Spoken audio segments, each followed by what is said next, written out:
Lähtö hyväksytään 4 Denver Gio vastaan 1 Castor The Star on pelin henki ensimmäisellä metreillä ja Alessandro Gocciadoro täräyttää kärkeen numerolla 4 Denver Gio.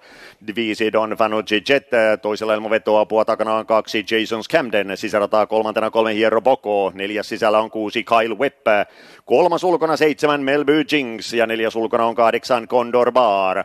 Kärkipaikalla on 4 Denver Gio, rinnallaan 5 Don Fanucci Jet, johtavana takana 1 Castor The Star, 2 Jason Camden ravaa toisessa ulkona. Ensimmäinen väliaika on 10-0.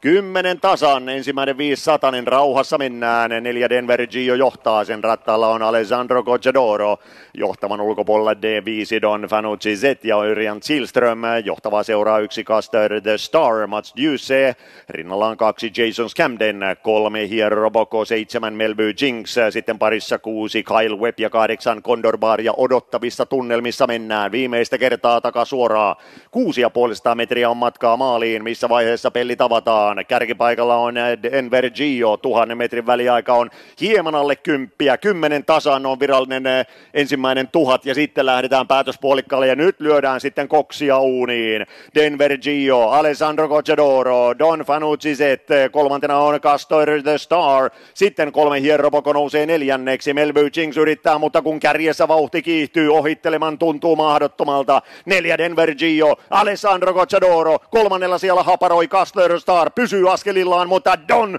Fanucci Z on siirtymässä johtoon ja omille teilleen. Don Fanucci Z, 1 Castor The Star, kehittää hyvän loppuvedon ja toiseksi Örjan Kihlström, Don Fanucci Z.